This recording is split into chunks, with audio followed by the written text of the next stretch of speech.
إن الحمد لله نحمده ونستعينه ونستغفره ونعوذ بالله من شرور أنفسنا ومن سيئات أعمالنا من يهده الله فلا مضل له ومن يضلل فلا هادي له أشهد أن لا إله إلا الله وحده لا شريك له وأشهد أن محمدا عبده ورسوله يا أيها الذين آمنوا اتقوا الله حق تقاته ولا تموتن إلا وأنتم مسلمون يا أيها الناس اتقوا ربكم الذي خلقكم من نفس واحدة وخلق منها زوجها وبث منهما رجالا كثيرا ونساء واتقوا الله الذي تساءلون به والأرحام إن الله كان عليكم رقيبا يا أيها الذين آمنوا اتقوا الله وقولوا قولا سديدا يصلح لكم أعمالكم ويغفر لكم ذنوبكم ومن يطع الله ورسوله فقد فاز فوزا عظيما أما بعد فإن خير الحديث كتاب الله وخير الهدي هدي محمد صلى الله عليه وسلم وشر الأمور محدثاتها وكل محدثة بدعة وكل بدعة ضلالة وكل ضلالة في النار أعوذ بالله من الشيطان الرجيم يا أيها الناس اتقوا ربكم واخشوا يوما لا يجزي والد عن ولده ولا مولود هو جاز عن والده شيئا إن وعد الله حق فلا تغرنكم الحياة الدنيا ولا يغرنكم بالله الغرور. میرے دینی محترم بھائیوں، بزرگوں اور ملت کے نوجوانوں، یہ جو زندگی ہمیں ملی ہے، اس زندگی میں ہم چلتے پھرتے ہیں، کھاتے پیتے ہیں، موج مستی کرتے ہیں، اس کے بعد ہمیں موت آ جاتی ہے۔ مرنے کے بعد جو زندگی شروع ہوتی ہے اسے برزخی زندگی کہا جاتا ہے۔ ہمارے آبا اجداد، باپ دادا جو وفات پا چکے ہیں وہ عالم برزخ میں ہے۔ اس کے بعد عالم آخرت کا نمبر آئے گا، جہاں مجھے اور آپ کو اپنے کیے کا بدلہ ملے گا۔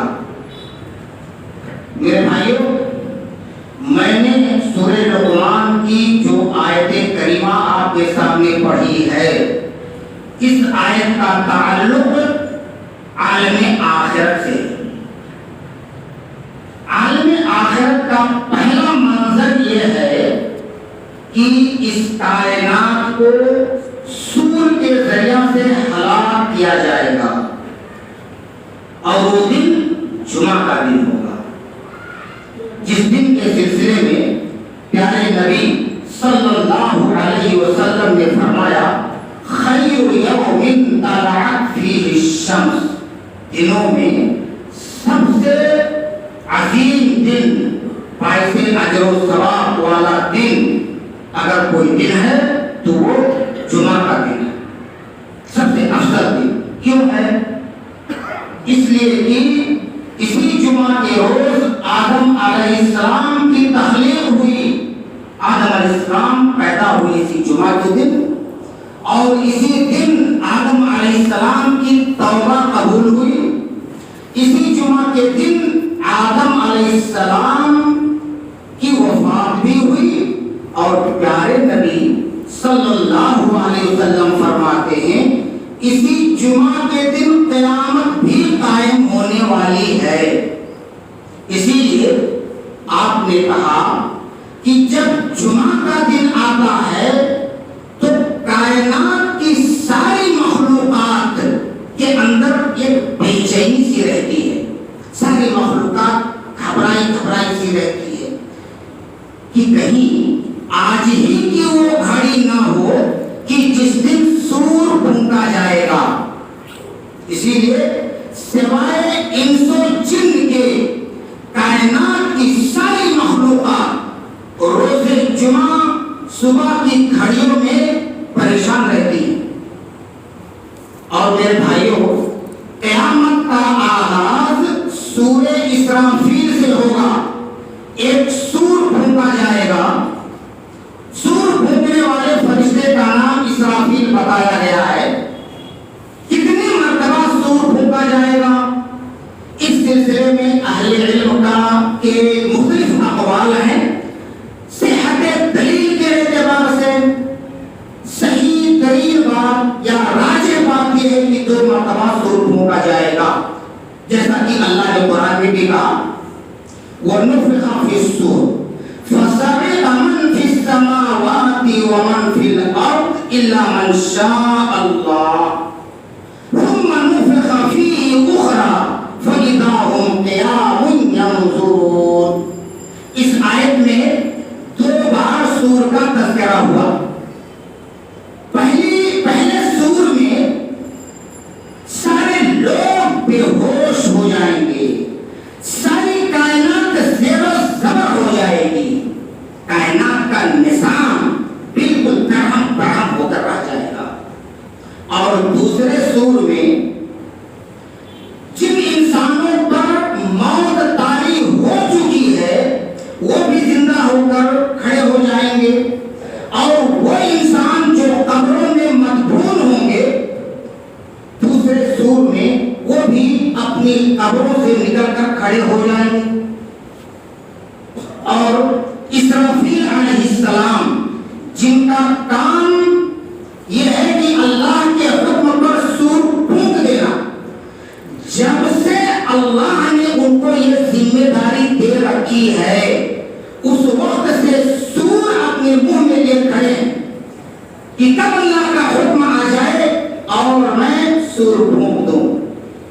اللہ کے نبی صلی اللہ علیہ وسلم گناہوں سے معصوم، اللہ سے مخلوق میں سب سے زیادہ ڈرنے والے، اللہ کی سب سے زیادہ عبادت کرنے والے ہمارے پیارے نبی محمد صلی اللہ علیہ وسلم کیا فرماتے ہیں کہ میں کیسے آرام کر لوں، جبکہ سور پھونکنے والا فرشتہ سور لیے تیار کھڑا ہے. آج ہم اور آپ میرے بھائی صبح سے شام تک نہ جانے کتنے گناہ کا کام کرتے ہیں، نہ جانے کتنی بار گناہ کے لیے سوچتے ہیں. آج ہماری اور آپ کی توجہ آخرت پر بالکل نہیں ہے.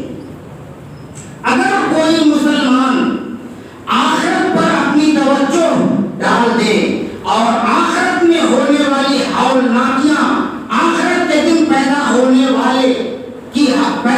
والی ہولناکیوں پر اس کی نظر پڑ جائے، اللہ کی قسم چین کی نیند وہ نہیں سو سکتا ہے.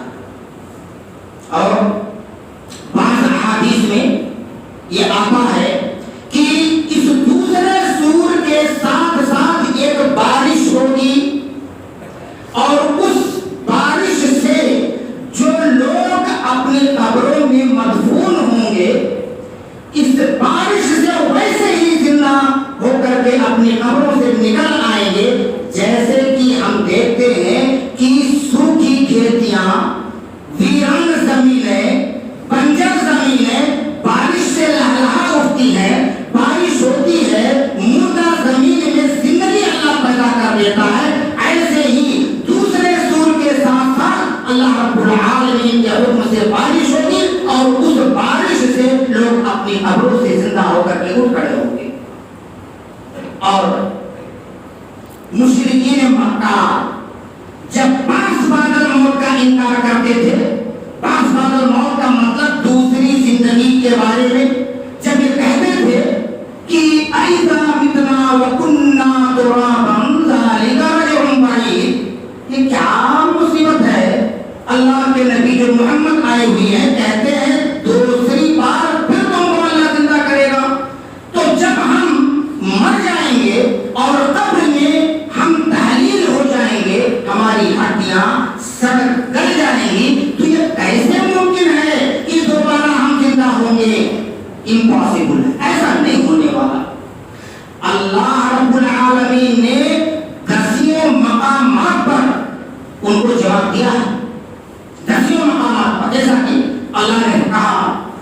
کہ اے وہ لوگوں جو اس زندگی کے بعد دوسری آنے والی زندگی کے بارے میں شک میں مبتلا ہو تو تمہیں جان لینا چاہیے فَإِنَّا خَلَقْنَاكُم مِّن تُرَابٍ، تم اپنی پیدائش پر تو ذرا غور کر لو، ہم نے تمہیں مٹی سے پیدا کیا، ثُمَّ مِن نُطْفَةٍ، پھر مٹی کو ہم نے نطفہ بنایا، ثُمَّ مِن عَلَقَةٍ، پھر نطفہ کو ہم نے جمع ہوا خون بنا دیا، ثُمَّ مِن مُضْغَةٍ، پھر جمے ہوئے خون کو ہم نے گوشت کا ایک ٹکڑا بنا دیا۔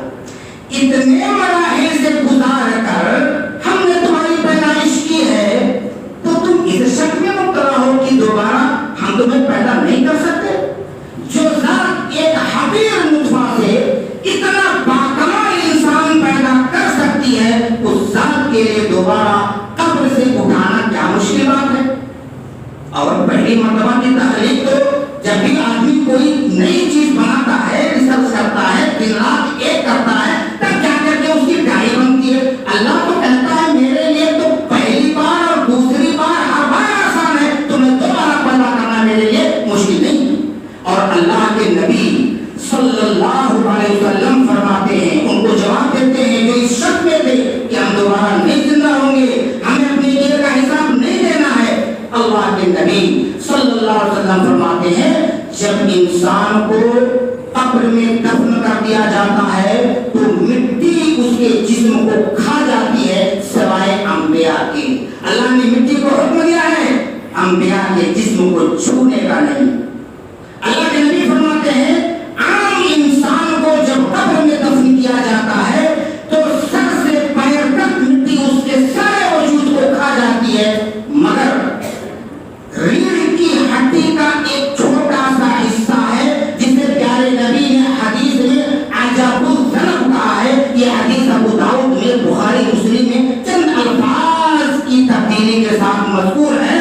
اللہ کے نبی کہتے ہیں ریڑھ کی ہڈی کا وہ چھوٹا سا حصہ وہ محفوظ رہتا ہے، وہ باقی رہتا ہے، مٹی اسے نہیں کھاتی ہے۔ کل قیامت کے روز اسی ہڈی سے انسان کو دوبارہ زندہ کیا جائے گا، اور جب بارش ہوگی سور کے ساتھ ساتھ تو لوگ اپنی قبروں سے زندہ ہو کر نکلیں گے۔ ایسے نکلیں گے، اللہ کے نبی صلی اللہ علیہ وسلم فرماتے ہیں یحشر الناس عراتا حفاتا غرلا، دنیا میں جیسے ماں کے پیٹ سے انسان نکلا ہے قبر کے پیٹ سے بھی ویسے ہی کل قیامت کے روز نکلے گا، جسم پر کوئی لباس نہ ہوگا، جسم پر لباس، ننگا بدن۔ کیسے ماں کے پیٹ سے ہم باہر آئے؟ ننگے بدن، ننگے پیر، غرلا، بغیر ختنہ کے قبر سے نکلیں گے۔ مائی عائشہ نے رضی اللہ عنہا جب پیارے نبی سے یہ حدیث سنی تو لرز اٹھی، کہا اے اللہ کے نبی صلی اللہ علیہ وسلم یہ بتائیے جب سب لوگ ننگے ہوں گے تو کیا لوگ ایک دوسرے کی طرف نہیں دیکھیں گے؟ اللہ کے نبی صلی اللہ علیہ وسلم فرماتے ہیں عائشہ معاملہ اتنا سنگین ہوگا، اتنا سنگین ہوگا قیامت کے روز کہ کوئی کسی کی جانب نگاہ اٹھا کر دیکھنے کچھ سوچ بھی نہیں سکتا ہے۔ اور اللہ کے نبی صلی اللہ علیہ وسلم فرماتے ہیں وَأَوَّلُ مَن يُكْسَى إِبْرَاهِيمَ، سب سے پہلے جس ہستی کو لباس عطا کیا جائے گا قبروں سے نکلنے کے بعد وہ ابراہیم علیہ السلام ہوں گے۔ اور ایک دوسرے موقع پر پیارے نبی صلی اللہ علیہ وسلم نے ایک حدیث میں ایک اور بات بتائی، کیا کہا؟ کہا وَأَنَا أَوَّلُ مَن تَنشَقُّ عَنْهُ الْأَرْضُ، اللہ کے نبی نے کہا میں سب سے پہلے قیامت کے روز اپنی قبر سے نکلوں گا، سب سے پہلے میں اپنی قبر سے نکلوں گا، اور جب میں اپنی قبر سے نکلوں گا تو کیا دیکھوں گا کہ موسیٰ عرش الہی کے پائے کو تھامے کھڑے ہوئے۔ اللہ کے نبی کہتے ہیں مجھے یہ بات معلوم نہیں کہ موسیٰ کو مجھ سے پہلے ہوش آ جائے گا یا اس دن مدہوشی سے موسیٰ کو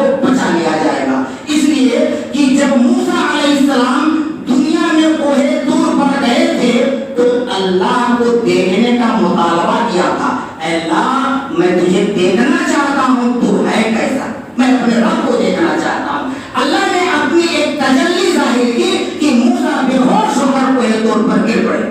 اللہ کے نبی کہتے ہیں دنیا میں ان کو جو مدہوشی طاری ہو چکی تھی اس کے بدلے میں یا تو قیامت کے روز ان کو مدہوشی سے بچا لیا جائے گا، یا یہ کہ وہ مجھ سے پہلے ہوش میں آ جائیں گے، یہ بات مجھے نہیں معلوم۔ کون کہہ رہے ہیں؟ اللہ کے نبی۔ پہلے بھی پتا کرتا ہے اللہ کے نبی آپ کو سب معلوم ہے، آپ کو سب معلوم، آپ کو معلوم ہے۔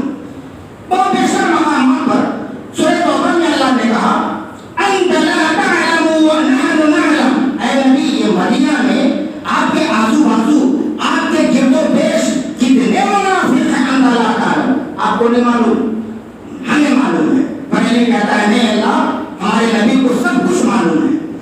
یہ قرآن نبی کے بارے میں ایسا عقیدہ پیش کرتا ہے، سارے انبیاء کے بارے میں ایسا عقیدہ پیش کرتا ہے کہ ہندوستان کے اندر مسلمانوں کا ایک بہت بڑا طبقہ دوسرا عقیدہ لے کر کے جی رہا ہے۔ پرندوں کو معلوم ہے، پرندوں کو معلوم ہے، جانوروں کو معلوم ہے کہ انبیاء غیب کی بات نہیں جانتے۔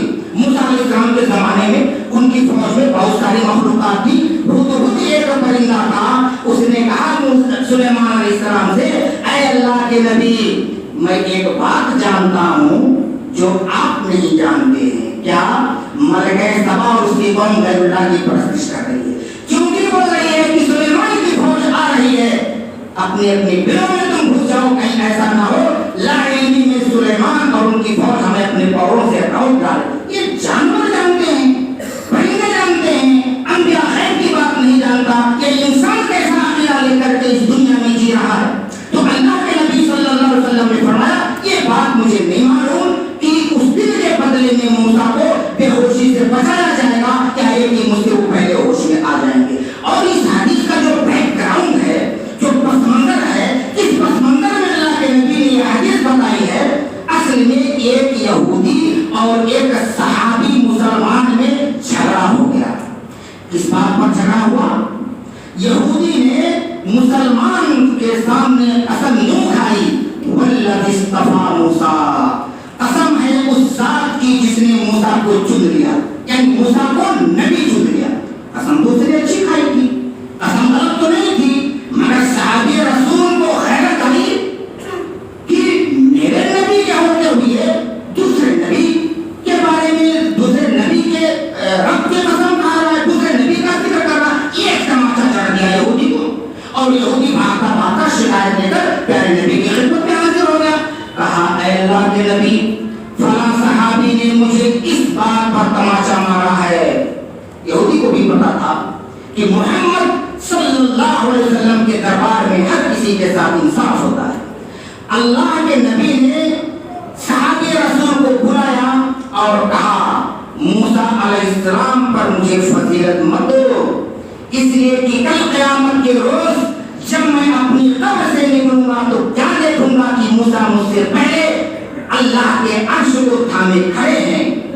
تھپڑ مارنے میں کہیں نہ کہیں یہ بات تھی کہ صحابی کے دل میں یا صحابی نے موسیٰ علیہ السلام کی شان میں کچھ کمی کی تھی، اور یہ بات یقیناً درست ہے کہ ہمارے نبی محمد صلی اللہ علیہ وسلم سب سے زیادہ افضل ہیں۔ آپ نے یہاں جو بات بتائی وہ اس لیے بتائی کہ میری فضیلت مجھے یوں فضیلت نہ دو کسی نبی پر کہ کسی دوسرے نبی کی شان میں گستاخی آ جائے۔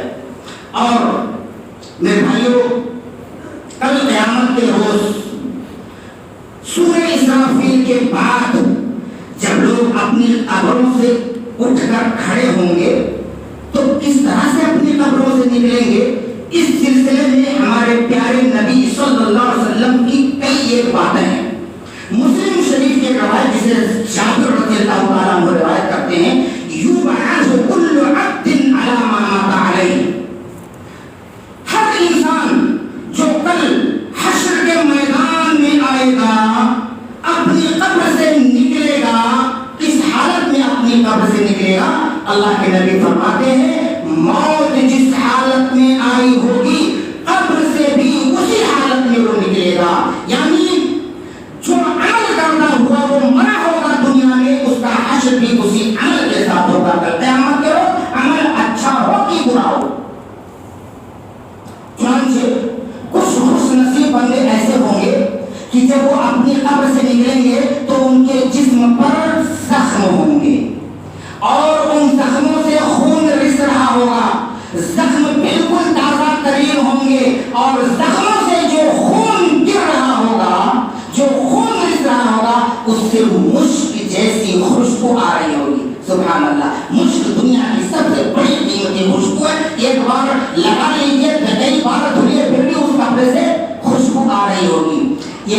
لوگ ہوں گے جب وہ قبر سے نکلیں گے ان کے جسم پر تازہ زخم ہوں گے اور ان خون سے مشک جیسی خوشبو آ رہی ہوگی. یہ شہداء فی سبیل اللہ ہوں گے جنہوں نے اللہ کے راستے میں شہادت پائی ہوگی. اسی لیے سنت کا طریقہ یہ ہے کہ جب آدمی مر جاتا ہے اللہ کے راستے میں شہید ہوتا ہے اسے غسل نہیں دیا جاتا. عام انسان جب مرتا ہے تو غسل دینا اس کے لیے ضروری ہو جاتا ہے.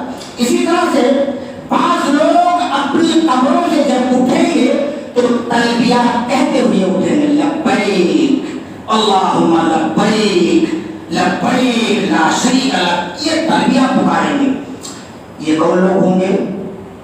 جو حج کی نیت سے یا عمرہ کی نیت سے احرام باندھ کر اپنے گھر سے مکہ کے لیے روانہ ہوئے, راستے میں حادثے کا شکار ہو گئے, موت آ گئی راستے میں, مکہ پہنچ گئے یا مکہ پہنچنے سے پہلے یا ارکان حج کی ادائیگی کے دوران ان کا انتقال ہو گیا یا جنات کو کنکریاں مارتے ہوئے پتھر مچھی کچل کر دھکر روت کر کے مار دیا گیا, جان نکل گئی, یا مقام عرفات میں وقوف کیے ہوئے ہیں اور وہاں پہ اس کا انتقال ہو گیا. اور ایسا ہی ایک واقعہ پیارے نبی کے عہد میں پیش آیا بھی. پیارے نبی صلی اللہ علیہ وسلم کے ساتھ ایک صحابی رسول اپنی سواری پر مقام عرفات میدان عرفات میں وقوف کیے ہوئے ہیں, سواری پر بیٹھ کر اللہ کا ذکر کر رہے ہیں. اچانک سواری سے گر پڑتے ہیں اور ان کی سواری میں رونق کر مار ڈالتی ہے. پیارے نبی نے فرمایا انہیں اسی لباس احرام میں دفنا دو. یاد رکھو یہ مر کر کے بھی محرم ہے, ان کے سر کو ڈھکا نہ جائے. حالت احرام میں سر کھلا رہتا ہے. اللہ کے نبی نے کہا کہ ان کے سر کو ڈھکا نہ جائے. انه یبعث یوم القیامت مربیا, یہ کل قیامت کے روز جب اپنے قبر سے اٹھیں گے تو تلبیہ پکار کے اٹھیں گے. یہ کیسی سرخروئی ہے میرے بھائیوں, یہ کیسی سعادت کی بات ہے. مگر کچھ ایسے بھی لوگ مرے ہوں گے, بدکاری کرتے ہوئے مرے ہوں گے, اسی حالت میں قبر سے اٹھیں گے. انہوں نے یہاں تک لکھا ہے اگر کوئی ڈانس کرتا ہوا مرا ہوگا تو قبر سے ڈانس کرتا ہوا نکلے گا. سعودی عربیہ میں ایک میگزین عربی میں نکلتا ہے, چند سال پہلے اس میں ایک واقعہ لکھا گیا کہ کچھ نوجوان کار سے سفر کر رہے تھے, کار میں میوزک چل رہی تھی, گانا سن رہے تھے اور گانے کے دھن پر خوب مستیاں کر رہے تھے, مستی میں گاڑی چلا رہے تھے. گاڑی کا ایکسیڈنٹ ہو گیا, شدید زخمی حالت میں انہیں اسپتال پہنچایا گیا. کچھ اسپتال پہنچتے مر گئے اور اس میں سے ایک نوجوان جو نیم بے ہوشی کی حالت میں تھا, جب اسے کچھ ہوش آتا تھا تو وہی گانا گنگناتا تھا جو وہ لوگ کار میں سن رہے تھے. ہمارے پاس مسلم معاشرے کے نوجوان بچے کار میں ہیڈ فون سے گانا گاتے ہوئے سفر کر رہے ہیں. اللہ نہ کرے ہمارے کسی بچے کے ساتھ کوئی ناخوشگوار واقعہ پیش آ جائے. اگر خدا نخواستہ اس پوزیشن میں ان کا ایکسیڈنٹ ہوتا ہے اور وہ مرتے ہیں تو کل قیامت کے روز ان کا حشر بھی اسی عمل کے ساتھ ہوگا جو عمل کرتے ہوئے وہ مرے ہوں گے. اس لیے میرے بھائیوں, میرے نوجوانوں, اگر کان میں یہ فون لگا کے کچھ سننا ہے تو ذکر سنو, قرآن کی آیت سنو, کچھ اللہ اور اس کے رسول کی باتیں سنو.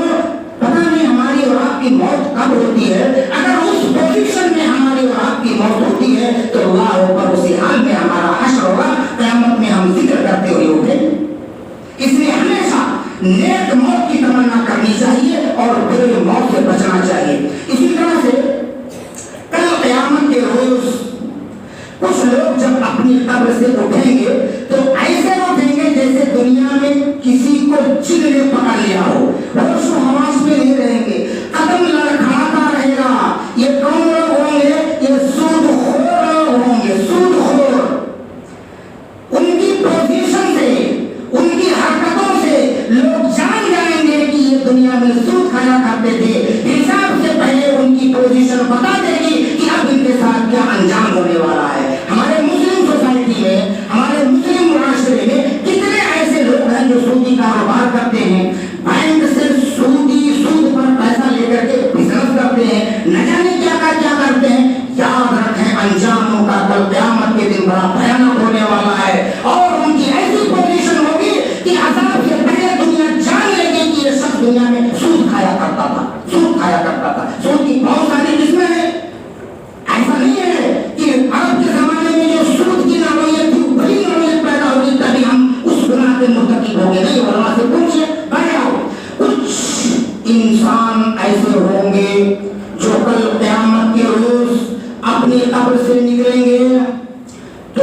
کیسا نکلیں گے؟ وہ ان کا چہرہ زخمی ہوگا، چہرے پر سے ہڈیاں ہی ہڈیاں ہوں گی، میدان محشر کی طرف بڑھ رہے ہیں، چہرہ زخمی ہے، چہرے پر گوشت نہیں ہے۔ یہ کون لوگ ہوں گے؟ یہ وہ لوگ ہوں گے جو دنیا میں محنت کر کے روزی کما سکتے تھے، لیکن وہ بھیک مانگتے پھرا کرتے تھے، بھیک مانگتے بغیر استحقاق کے مانگنا۔ جن لوگوں نے اس دنیا میں اپنا وظیفہ زندگی بنایا وہ یاد رکھیں کل قیامت کے روز جب وہ قبر سے اٹھیں گے تو اس حال میں اٹھیں گے کہ ان کا چہرہ زخمی ہوگا۔ آج ہمارے مسلم معاشرے میں جب ہم جائزہ لیتے ہیں تو دوسری اقوام کی بنسبت ہماری قوم میں بھیک مانگنے والوں کی تعداد بہت زیادہ ہے۔ بلا وجہ کی بھی لوگ مانگا کرتے ہیں جو مستحق نہیں ہیں، اس لیے مانگتے ہیں کہ محنت سے وہ جی چراتے ہیں، محنت سے جی چراتے ہیں کہ دکان دکان پھر کر کے بغیر محنت کے 400-500 روپے اکٹھا ہو جاتا ہے، ہمیں محنت کرنے کی کیا ضرورت ہے؟ ایسے لوگوں کو یاد رکھنا چاہیے پیارے نبی کی حدیث انہیں متنبہ کر رہی ہے، اگر وہ اپنی عادت سے باز نہیں آئے تو کل قیامت کے روز وہ جب قبر سے اٹھیں گے تو ان کے چہرے پر صرف ہڈیوں کا ڈھانچہ ہوگا۔ ہاں جو مشہور ہے ماننا ان کا حق ہے، عادت کے طور پر جو مانگتے ہیں ان کے لیے وعید ہے۔ اور کچھ لوگ اپنے قبر سے اس حال میں اٹھیں گے کہ جب میدان محشر کی طرف سارے لوگ سیدھا چل رہے ہوں گے تو وہ شخص اس کا آدھا جسم شل ہوگا، اس کا جسم ایک طرف کو جھکا ہوا ہوگا۔ یہ کون لوگ ہوں گے؟ دنیا میں جس نے ایک سے زیادہ شادیاں کی اور بیویوں کے درمیان انصاف سے کام نہیں لیا، پوری زندگی ایک ہی بیوی کی طرف جھکا رہا، دوسری بیویوں کو لاچار مجبور گھروں میں بیٹھا دیا، ایسے لوگ جب کل قیامت کے روز اپنی قبر سے اٹھیں گے تو ان کا بدن ایک طرف کو جھکا ہوا ہوگا۔ ہمارے معاشرے میں کتنے ایسے لوگ ہیں شوق میں ایک سے زیادہ شادیاں کر رہے تھے، ایک سے زیادہ 4 شادیوں کی اجازت ہے مگر کنڈیشن کے ساتھ، اگر آپ اپنی بیویوں کے درمیان انصاف سے کام لے سکتے ہیں تب تو آپ 1 کیجئے، 2 کیجئے، 3 کیجئے، 4 کیجئے، اور اگر انصاف سے کام نہیں لے سکتے ہیں تو 1 پر اتفاق کیجئے ورنہ کل قیامت کے روز آپ کا یہ شر ہو۔ اور میرے بھائی جب ہم قرآن مجید پڑھتے ہیں تو قرآن مجید ہمیں قیامت کے سلسلے میں بتاتا ہے، قیامت کے کئی نام موصوف قرآن مجید نے ذکر کیا ہے، اور ناموں کی ایک کثرت کسی بھی چیز کی اہمیت کو بتایا کرتی ہے۔ ہمارے اللہ کے 99 نام، ہمارے پیارے نبی محمد صلی اللہ علیہ وسلم احمد بھی ہیں، محمد بھی ہیں، آپ عاقب بھی ہیں، آپ حاشر بھی ہیں۔ قرآن کتنی عظیم الشان کتاب، اس کے بھی کئی نام، قرآن ہدی للناس بھی ہے، قرآن ذکر بھی ہے، قرآن نور بھی ہے، کئی نام ہے قرآن کے۔ تو یہ ناموں کی کثرت، اسی طرح سے قیامت کے بھی کئی نام ہیں، کئی ناموں سے اللہ نے قرآن میں قیامت کا نام لیا ہے، اور قیامت کے ناموں پر اگر ہم اور آپ غور کریں تو قیامت کی ہولناکیوں کا پتہ چلتا ہے۔ قیامت کے ناموں میں سے ایک نام یوم الفصل ہے، فیصلے کا دن۔ بہت سارے معاملات ہوتے ہیں دنیا میں بے فیصلہ رہ جاتے ہیں، ظالم ظلم کر کے اس دنیا سے نکل گیا، فیصلہ ہوا بھی تو منہ دیکھ کر کے فیصلہ ہوا، پاور کے فورس پر فیصلہ ہوا، پاور کی بنیاد پر فیصلہ ہوا، اثر و رسوخ کی بنیاد پر فیصلہ ہوا، آستھا کی بنیاد پر فیصلہ ہوا۔ ایسے معاملات کا فیصلہ اللہ رب العالمین کل قیامت کے روز کرے گا۔ اسی طرح سے قیامت کے ناموں میں سے ایک نام ہے یوم الدین، بدلے کا دن۔ وہاں پر ہر انسان کو اس کے عمل کا بدلہ مل کر رہے گا، چاہے وہ اچھا عمل کر کے گیا ہوگا یا وہ برا عمل کر کے گیا۔ اسی لیے اللہ کے بارے میں کہا گیا مالک یوم الدین، اللہ رب العالمین بدلے کے دن کا مالک ہے۔ آج دنیا میں کتنے لوگ کہنے والے ہیں مجھ سے بڑا کوئی نہیں، جو کچھ ہوں میں ہوں، کل قیامت کے روز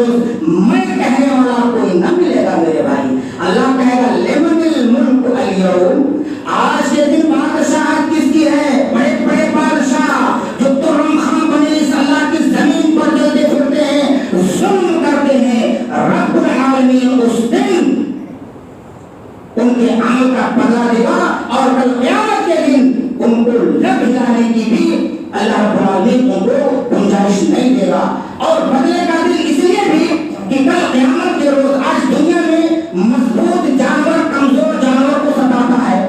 بے سین والی بکری سیندار بکری سین والی بکری بے سین بکری پر ظلم کرتی ہے مارتی ہے. کل قیامت کے روز بے سین والی بکری کو اللہ سین عنایت فرمائیں گے اور کہیں گے بدلہ لے. جزا اور سزا تو انسان کے لیے ہے, ان جانوروں کا بھی حشر ہوگا کل قیامت کے دن. جیسا کہ کتاب و سنت کا مطالعہ کرنے سے پتہ چلتا ہے کہ حشر صرف انسانوں کا نہیں جانوروں کا بھی ہوگا. انسانوں کا حشر تو اس لیے ہوگا کہ جزا اور سزا کے طور پر اچھا عمل کیا ہے جاؤ جنت میں, برا عمل کیا ہے بھگتو جہنم میں. لیکن ان جانوروں کا کیوں, جانوروں کا حشر کیوں ہوگا؟ اس لیے اللہ اپنی شان عدل کو بتائے گا کہ دیکھو اللہ کی شان عدل ایسی ہے جس کے لیے جنت اور جہنم نہیں, اس سے بھی بدلہ اللہ رب العالمین کل قیامت کے دن دلوا رہی ہے. لیکن کل انسان اور جنات جس کے لیے جزا اور سزا ہے, جس کے لیے جنت اور جہنم ہے, اس کا حساب کیسے ہوگا؟ اسی طرح سے قیامت کا ایک نام یوم التناد ہے. جہنمی کل قیامت کے روز جنتی جہنمیوں کو آواز دیں گے. کیا آواز دیں گے؟ ان قد وجدنا ما وعدنا ربنا حقا. ہمارے رب نے دنیا میں ہم سے جو جو وعدے کیے تھے ایک ایک وعدے کو ہم نے حق پایا. فہل وجدتم ما وعدتم ربکم حقا. کیا تم نے بھی وہ بات حق پایا؟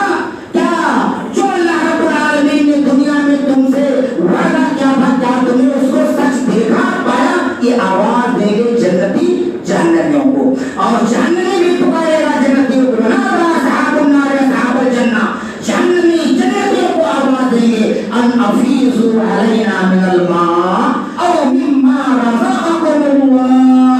جب دیکھیں گے, اور آپ بھی دیکھیں دنیا میں اگر پیاس لگی ہو, پانی پینے کی چاہت بڑھی ہوئی ہو اور پانی آپ کو میسر نہ ہو, ٹھنڈا ٹھنڈا پانی جب آپ کسی کو دور سے پیتا ہوا دیکھیں گے تو پانی کی چاہت آٹومیٹک بڑھ جاتی ہے انسان کے اندر کہ پانی میرے سامنے آ گیا. وہاں تو جہنمیوں کو جو پینے کے لیے دیا جائے گا وہ پیپ ہوگا, زخموں کا دھون ہوگا. اللہ ہماری حفاظت فرمائے. اس سے پیاس بجھنے والی ہے. کسی پیاسے کو پیپ, یہ جو ڈاکٹر مواد گاڑ کر کے اکٹھا کرتے ہیں اس کو دے دو پینے کے لیے تو اس سے پیاس بجھے گی. جنتیوں کو تو ٹھنڈا ٹھنڈا پانی پینے کے لیے دیکھیں گے جہنمی, کہیں گے تھوڑا سا پانی دے دو, پیاس بجھ جائے. بھوک لگی ہے تھوڑی سی غذا دے دو کھانے کے لیے, بھوک مٹ جائے. جنتی کہیں گے ان اللہ حرمہما علی الکافرین. دنیا میں چربی چڑھی تھی, دنیا میں اللہ کے بندوں کو علماء پکارتے تھے, انبیاء نے پتھر کھا کھا کر کے لوگوں کو جہنم سے بچانے کی کوشش کی. دنیا میں چربی چڑھی تھی, اب جہنم میں بھگتو. اللہ سے دعا کرتے ہیں رب العالمین ہم تمام مسلمانوں کو قیامت کی ہولناکیوں سے ہماری حفاظت فرمائے. اقول قولی ھذا استغفر اللہ لی ولکم ولسائر المسلمین من کل ذنب فاستغفروہ انہ هو الغفور الرحیم.